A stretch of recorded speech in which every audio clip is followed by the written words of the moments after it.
Okey, bismillahirrahmanirrahim. Assalamualaikum warahmatullahi taala wabarakatuh. Sekarang saya akan kongsikan bagaimana teknik-teknik untuk menjawab al-khasaisul fanniyah bagi kisah Garimah li Khalid Khalifah. Sekarang cuba lupakan yang korang sedang berada di Mesir. Cuba bayangkan esok kita semua akan menduduki peperiksaan SPM, ataupun mari kita sama-sama terbang ke Malaysia sejenak. Bayangkan bayangkan yang kita semua sekarang sedang bersedia untuk menjawab soalan PMR. Subjek apa? Subjek Bahasa Melayu. Okey, Bahasa Melayu ada pemahaman dan Bahasa Melayu ada juga penulisan. Dekat bahagian penulisan tu ada bahagian A, ada bahagian B, ada bahagian C, dan yang paling penting sekarang kita sedang berada di bahagian Komsas. Okey? Kita sekarang berada di bahagian Komsas. So, mana-mana Komsas Bahasa Melayu memang tidak lari daripada 1, 2, 3, 4, 5, 6 perkara ini. Actually 7. Tapi tak nak masukkan nilai dan pengajaran sebab nilai dan pengajaran tidak diberi highlight dalam adab ataupun dalam sastra Universiti Al-Azhar, kuliah lughah especially. Kuliah lain pun, sedangkan budak lughah sendiri tak diberi perhatian terhadap nilai dan pengajaran, apatah lagi kuliah usul dan kuliah syariah kan. Okey, sekarang ni teknik untuk goreng khasaisul fanniyah yang pertama sekali adalah korang kena hafal. Belum habis cakap lagi. Korang kena hafal Komsas yang masa korang PMR dulu. Korang kena hafal Komsas yang masa korang SPM dulu. Okey. Benda yang kena ada dalam Komsas pertama sekali adalah tema dan persoalan. Okey. Benda normal kalau korang hafal ikut step by step, korang boleh terjemahkan bahasa Arab dia ikut step by step. Yang penting sekarang kuasai bahasa Melayu terlebih dahulu sebelum menguasai cara menjawab khasaisul fanniyah dalam adab. Yang pertama sekali adalah tema dan persoalan. Yang kedua adalah plot. Yang ketiga adalah teknik plot. Yang keempat adalah gaya bahasa. Yang kelima adalah latar. Yang keenam adalah watak dan perwatakan. Okey, kita beralih kepada perkara yang pertama sekali, iaitu tema dan persoalan. Tema dan persoalan ni secara spesifiknya saya tak nampak dalam khasaisul fanniyah. Okey, untuk madah, untuk subjek adab. Okey, kita terus kepada plot. Plot terbahagi kepada 4. Benda ni korang dah tahu, cuma korang kena hadam betul-betul. Plot ialah yang pertama sekali permulaan, yang kedua adalah perkembangan, yang ketiga adalah climax, yang keempat adalah peleraian. Okey, itu plot. Plot dalam bahasa Arab dikenali sebagai al-habkah. Al-habkah. Al-habkah plot ataupun kronologi cerita tu dia bermula dengan permulaan kisah, perkembangan kisah, klimaks kisah dan peleraian kisah. Macam kisah Garimah ni, okey, permulaan kisah dia nanti belum lagi. Kejap lagi kita settlekan bahasa Melayu dulu. Seterusnya kita beralih kepada teknik plot. Teknik plot ni apa? Bagaimana cerita tu disampaikan. Okey, adakah kisah tu secara keseluruhan disampaikan oleh penulis? Ataupun adakah kisah tu secara keseluruhan disampaikan oleh watak utama kisah tersebut? Adakah cerita itu disampaikan dalam bentuk dialog, ataupun adakah kisah itu disampaikan dalam bentuk monolog? Okey. Dalam teknik plot juga ada suspense. Apakah perkara yang mencemaskan ataupun apakah perkara yang mendebarkan di dalam kisah yang kita pelajari? Terus kita beralih kepada perkara yang seterusnya itu gaya bahasa.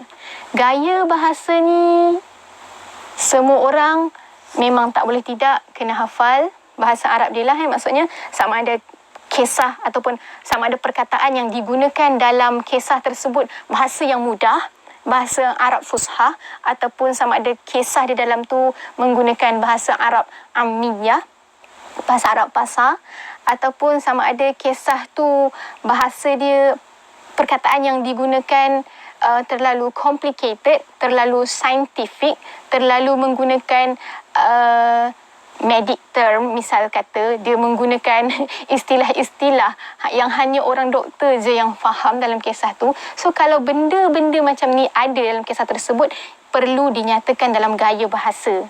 Okey, gaya bahasa. Selain daripada gaya bahasa, uslub ni juga terbahagi kepada ataupun diterjemahkan juga dalam bentuk gaya penyampaian. Okey, gaya penyampaian ni terdirilah daripada teknik penceritaan tu sendiri. So kalau kita beri perhatian kepada bahasa Melayu, bahasa Arab dia kita boleh ikut kehendak kita nak sampaikan, ikut turutan yang kita nak cakap. Perkara seterusnya ialah latar. Latar macam biasa terbahagi kepada 3: masa, tempat, masyarakat. Tapi untuk kisah jarimah ni, yang diberi perhatian adalah masa dan tempat. Okey, masyarakat ni dia agak umum sedikit, dia tidak beri perhatian sangat-sangat. Cuma yang kita boleh tangkap yang masyarakat ni adalah masyarakat Arab lah, masyarakat yang zaman dahulu kala. Bukan zaman tu masa dah. Masyarakat yang biasa-biasa. Dia tidak terlalu educated dan tidaklah terlalu uneducated. Dia biasa-biasa tu masyarakat dia. Perkara yang seterusnya yang perlu diberi perhatian ialah watak dan perwatakan. Watak dan perwatakan sangat terkenal dalam bahasa kita sebagai watak antagonis dan watak protagonis. Bagaimana Komsas SPM kita, bagaimana Komsas PMR kita, macam tu jugalah ya Komsas Bahasa Arab.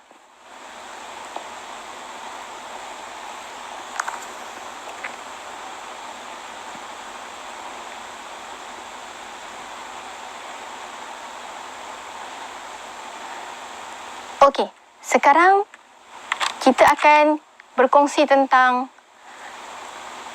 permulaan kisah. Kalau ikut buku, kalau ikut kitab ni, buku surat 300 ni memang menceritakan tentang Hadthul Awal dan Tatawur sahaja.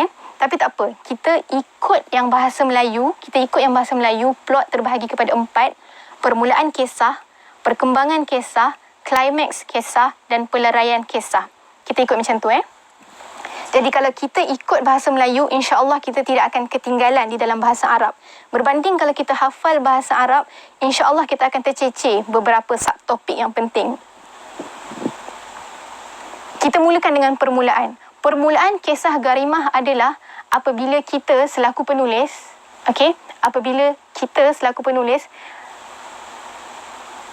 ingat ayat dia, aku berdiri di pintu masjid. So permulaan kisah dia adalah kita sedang berdiri di pintu masjid, kita sedang tunggu anak kita keluar daripada masjid, tapi anak kita tak keluar-keluar, tapi orang lain yang keluar. Siapa yang keluar? Satpam yang keluar. Satpam ni pula nak dijadikan cerita, tadi solat sebelah kita. Lepas tu apa yang kita dengar? Dia di dalam sujud je, Allahumma ilaikal mustaka, Allahumma ilaikal mustaka, ya Allah, hanya kepada engkau segala pengaduanku. Okey, di dalam sujud dia. Ini permulaan kisah. Okey, bagaimana kisah berkembang? Kita mula masuk kepada, ingat kita masih berada di dalam plot didahulukan dengan permulaan, seterusnya perkembangan. Okey, bagaimana dengan perkembangan kisah? Kisah ini berkembang apabila penulis bertanya kepada anaknya, kalau anak dia ni kenal budak Satom ni. Anak dia kata dia kenal budak Satom ni, tak pernah main dengan diorang. Anak dia ceritakan juga yang bahawasanya budak ni kerja dia menangis dan menangis. Tak ada kerja lain. Setiap kali dia terserempak dengan budak ni, memang kerja dia menangis sahaja. Jadi masih lagi perkembangan cerita yang mana budak ni diajak ataupun dibawa ke rumah untuk makan sekali dengan diorang, dan dia mula menceritakan apa yang berlaku kepada diri dia, okey, yang mana dia telah kematian ibu, seterusnya ibu baru dia pula perangai macam ni, dan dia ada saudara baru, maksud saudara baru tu dia ada adik-beradik tiri yang baru, dan perangai adik tiri dia ni, abang tiri dia ni sekian, dan dia juga menceritakan tentang apa yang berlaku kepada dia kena suruh tu, dia kena suruh ni, perkembangan cerita dia disuruh tu, disuruh ni, sampailah ke satu saat ayah dia dibunuh di depan mata dia sendiri, masih lagi perkembangan cerita, dan sehinggalah peristiwa yang membawa kepada perkenalan antara dia dan, kan dia tengah makan ni kan, dia dah selesai dia bercerita, barulah disambung makan.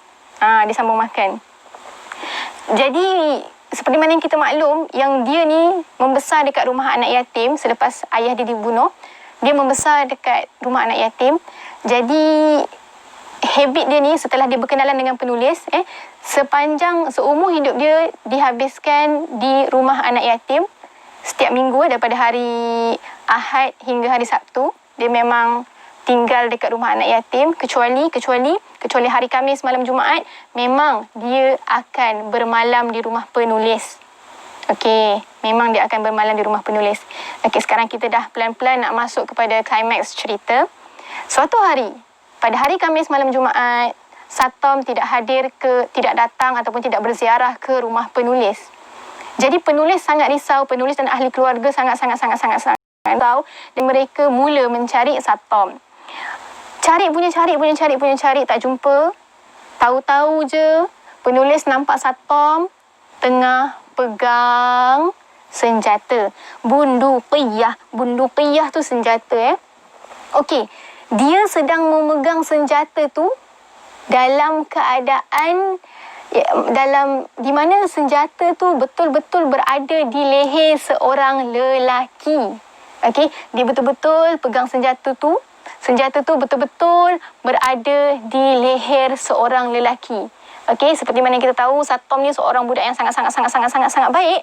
Tapi klimaks dalam cerita ni adalah apabila penulis sangat terkejut, terkesima, jatuh rahang nampak Satom pegang bundukiyah, dan yang mana bundukiyah tu berada di leher seorang lelaki. Okey. Dengan suara yang sangat lantang, Satom menjelaskan bahawasanya lelaki inilah yang telah menyembelih bapa aku depan mata aku. Okey? Jadi sifat orang ramai ni kan, orang dahulu orang zaman dahulu kan, dia akan berkerumun. Jadi memang kerumunan tu memang kecoh sangat. Kecoh. Jadi penulis ni sangat-sangat nervous. Even kita yang membaca kisah ni pun sangat-sangat nervous. Sangat-sangat tertanya-tanya. Serius lah Satom nak bunuh. Seriously Satom nak bunuh siapa nama? Seriously Satom nak bunuh orang tu. Orang ni yang pernah bunuh bapak dia dulu. Apa nak jadi ni? Okey. Satom tiba-tiba Satom tarik nafas. Satom jelaskan dengan suara yang sama lantang ataupun lebih lantang lagi daripada suara yang sebelumnya. La haula wala quwwata illa billah. Bersaksilah kalian bahawasanya lelaki yang telah membunuh, yang telah menyembelih bapa aku suatu ketika dahulu di tempat ini, telah aku maafkan. Kenapa dia cakap di tempat ni? Sebab di situlah bapa dia disembelih, dan di situ jugalah dia pegang bundukiyah untuk menyembelih orang yang pernah menyembelih bapa dia. Walaupun bapa dia sebelum ni pernah berlaku tidak adil terhadap dia, tetapi dia masih lagi ada perasaan sayang pada ayah dia, cuma dia maafkan juga pembunuh ayah dia. Okey. Demikian bermulalah peleraian ataupun apa ni? Demikianlah bermulanya peleraian ataupun al-hal. Okey, yang tadi tu muka surat 309 Al-Azmah wal-Uqdah. Okey, Al-Azmah wal-Uqdah ni climax ataupun actually dia more to suspense, tapi dua-dua boleh juga dipakai. Kemudian peleraian dia adalah apabila dia mula memaafkan pembunuh bapa dia, dan orang ramai bersorak, bayyadallahu wajhak, bayyadallahu wajhak, bayyadallahu wajhak. Sebuah bentuk doa yang mana orang ramai mendoakan kemuliaan ataupun betapa pemaafnya Sattam tu terhadap pembunuh ayah dia. Jadi orang ramai mula bersurai, dan dalam penutup kisah ni juga ataupun dalam peleraian kisah ini juga dinyatakan sekali betapa di sebalik peleraian kekecohan yang berlaku sebentar tadi, ada berlakunya kekecohan yang baru. Cumanya kekecohan tersebut melibatkan abang tiri dia yang ditangkap, yang sedang dikeroyok oleh orang ramai kerana terbukti mencuri 50 dan terbukti, dan juga di dalam peleraian ni juga ada menyelitkan pandangan sedih seorang ibu yang berdiri di ceruk Nun di hujung desa melihat anak dia dikerjakan oleh orang ramai. Kiranya nak kata dalam peleraian ni adanya peristiwa Sattam, Satan, okey, peristiwa orang puji Sattam, dan juga peristiwa dalam peleraian ni juga ada peristiwa orang sedang membelasah saudara Sattam. Dan dalam peristiwa ini juga menggambarkan kesedihan ibu tiri Sattam, dan semua ini menunjukkan bahawasanya orang baik dibalas baik. Orang yang pernah melakukan kejahatan ke atas Sattam suatu ketika dahulu mendapat pembalasan yang setimpal. Bismillahirrahmanirrahim. Sekarang kita beralih kepada teknik plot. Okey, teknik plot yang korang sangat kena pegang dalam cerita Jarimah ini, yang pertama sekali adalah tariqatus sardil mubashir. Maksudnya dalam bahasa Melayu dia teknik pemerian. Okey, benda ni berlaku daripada awal kisah sehinggalah sebelum Sattam menceritakan. Ayat pertama Sattam, ingat ayat pertama Sattam ialah ibu aku telah meninggal. Ibu aku telah meninggal. Itu ayat pertama Sattam. Itu bukan as-sard. As-sardu bermula daripada waqaftu amamal masjid. As-sardu ialah penulis sedang menceritakan tentang Sattam. Bermula daripada penulis berdiri di hadapan masjid, tengah tunggu anak dia, tapi anak dia tak sampai-sampai. Yang sampai siapa? Sattam. Dia teringat Sattam inilah yang dok mengadu dalam setiap sujudnya, Allahumma ilaikal mushtaka, Allahumma ilaikal mushtaka, Allahumma ilaikal mushtaka. Dia teringat budak ni. Okey, itu adalah as-sard. As-sard itu apa? Penulis menceritakan tentang Sattam. Teknik plot yang seterusnya adalah tariqatut tarjamah az-zatiyah.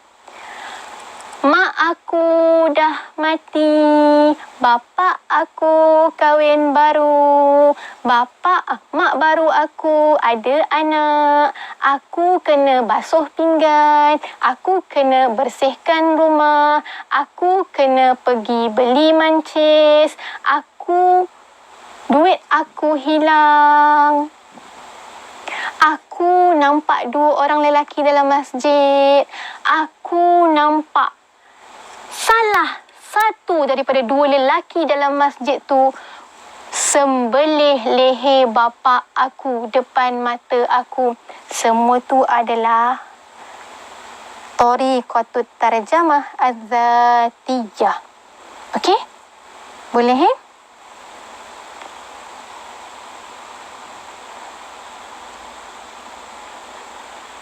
Yang seterusnya adalah Al-hiwar. Okey? Kenapa Kak tak nak cakap pasal asar? Sebab asar ni dia ulang balik. Okey, dia ulang balik. So kalau kita ikut yang bahasa Melayu, insya-Allah dia InsyaAllah kita tak terlepas sub-sub topik yang penting. Tahu? Okey. Terus seterusnya al-hiwar adalah bila mana siapa nama budak ni? Satpam ni bercerita. Kalau ikut muka surat 305 ni, al-hiwar dia bermula apabila Satpam menceritakan tentang, kan nak ulang balik kan, korang pernah dengar. Tapi terpaksa ulang sikit Mak aku dah mati, bapa aku kahwin lain, aku ada mak baru aku ada anak, aku kena sekian, aku kena sekian, aku kena sekian.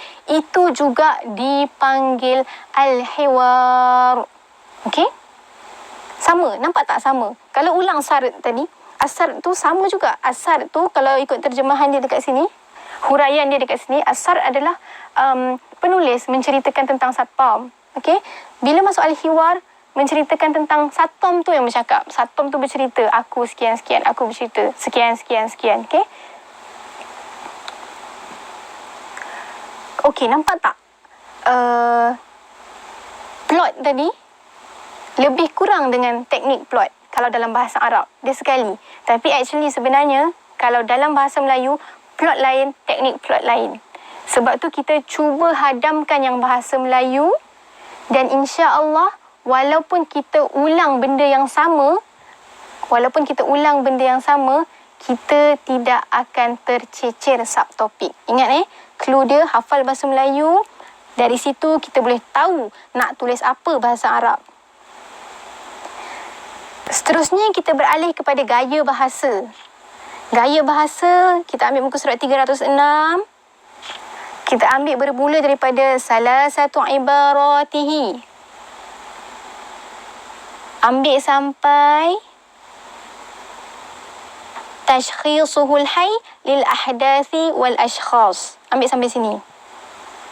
Yang tadi tu, yang daripada salah satu ibarah ni memang nak menceritakan tentang penggunaan bahasa dia lah. Bahasa dia mudah ke, bahasa dia susah ke. Kemudian perenggan yang seterusnya, al-uslubul fasih al-qarib. Kita ambil uslub yang fasih dan qarib. Maksudnya dekat dengan kita. Yang banyak-banyak dekat muka surat ni, dia menceritakan tentang perbahasan antara penggunaan waqi'iyah dengan ghairu waqi'iyah. Maksudnya ada yang menyatakan lughah fushah tu adalah sebaik-baik bahasa, tetapi ada juga yang mengatakan lughah ammiyah ni lebih dekat dengan bangsa. Kalau kita terlalu kaku dalam menceritakan sesuatu, contohnya kita nak ceritakan tentang jarimah ni, kalau kita jarimah ni lah kalau kita terlalu menggunakan bahasa fushah sepenuhnya, benda tu tidak akan ada ciri-ciri, dekat dengan bangsa. Jadi untuk mendekatkan kisah ni dengan pembaca, ada digunakan bahasa Arab ammi, iaitu ana mush zai ummak. Ana mush zai ummak. Lah, anggap je lah aku macam mak kau. Bayangkan kalau dia guna bahasa Arab fushah. Bukankah anggaplah aku seperti ibu kamu.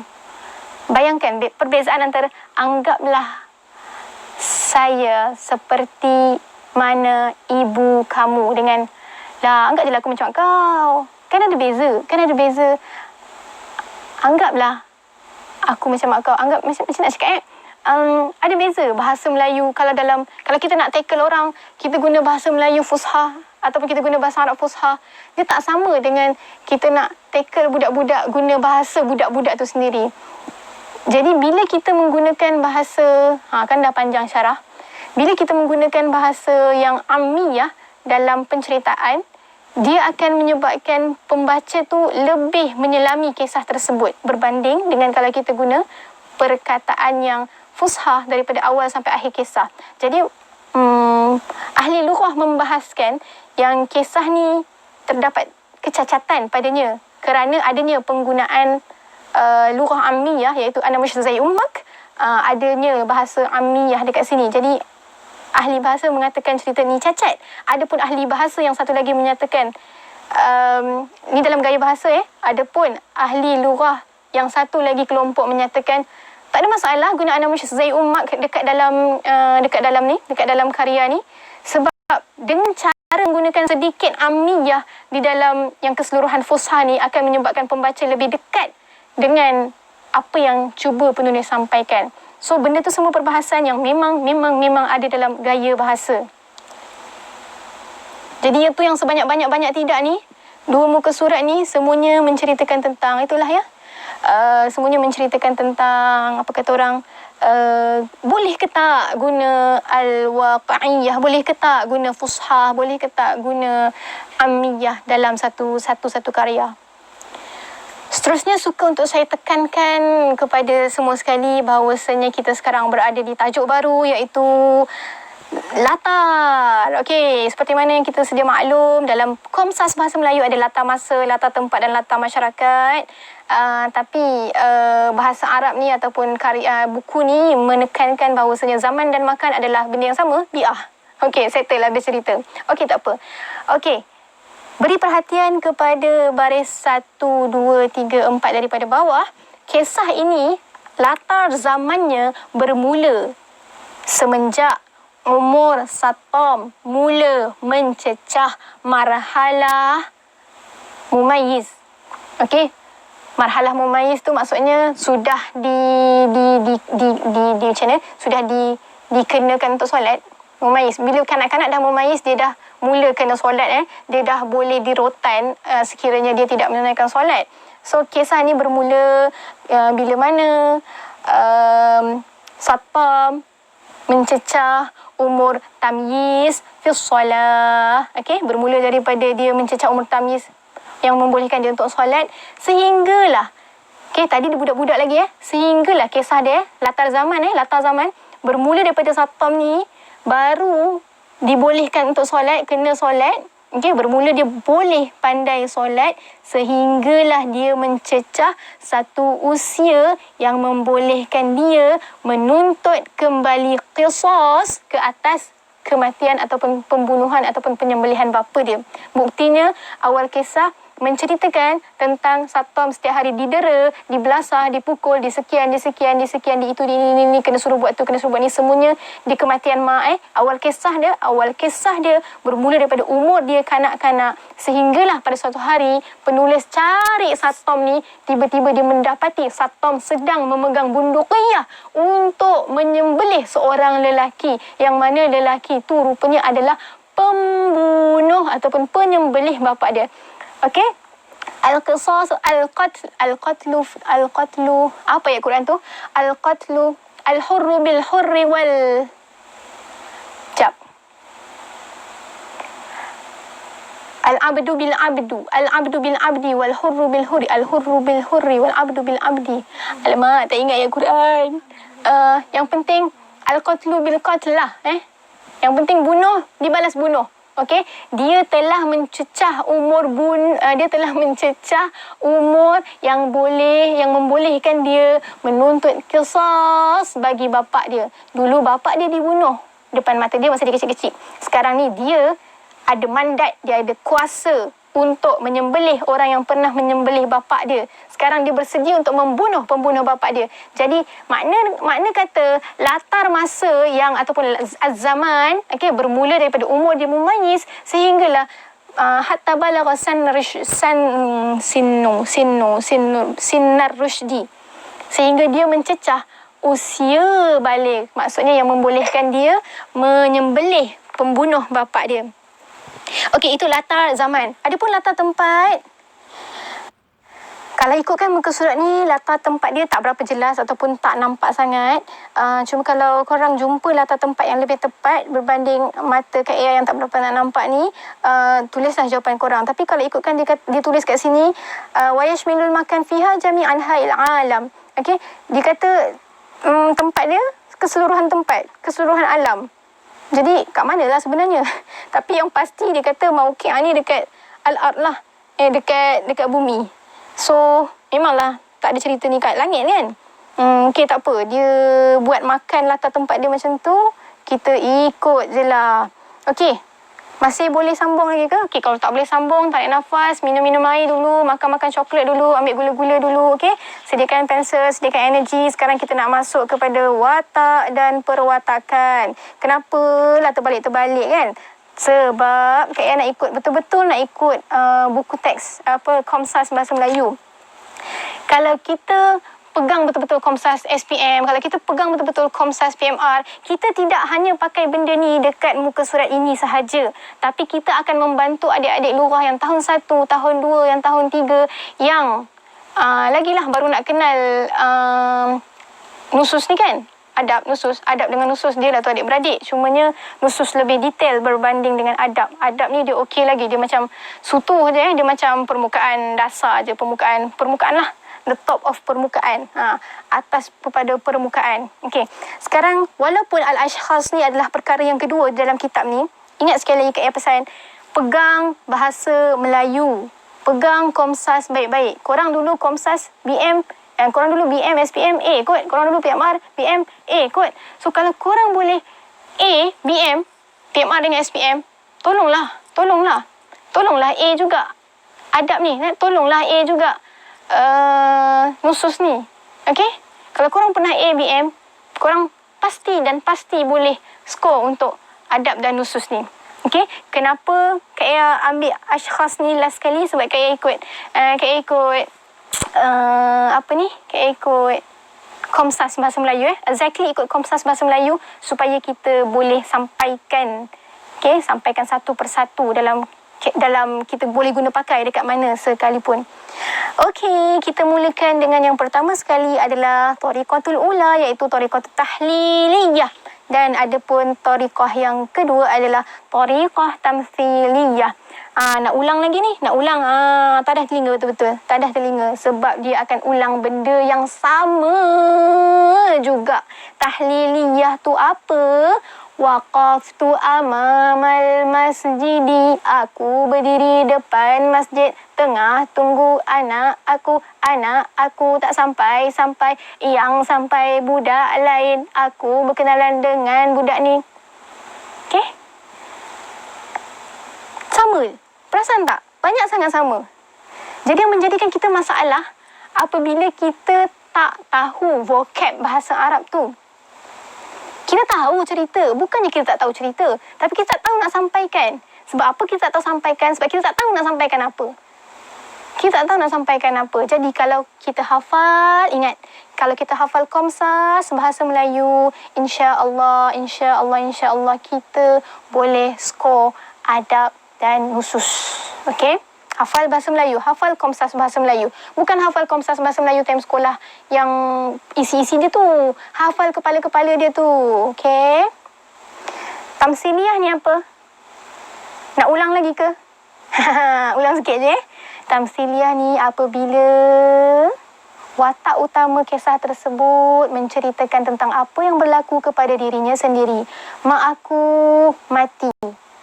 Bapa aku kahwin baru. Mak baru aku begini-begini. Mak baru aku ada anak. Setiap hari aku kena basuh pinggan.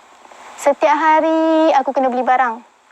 Suatu hari aku dapat duit kena suruh beli mancis. Tapi tiba-tiba duit aku hilang. Apa-apa yang berkaitan dengan cerita yang disampaikan sendiri oleh watak utama kisah tersebut, iaitu Satam, ianya dipanggil sebagai Tamthiliyah.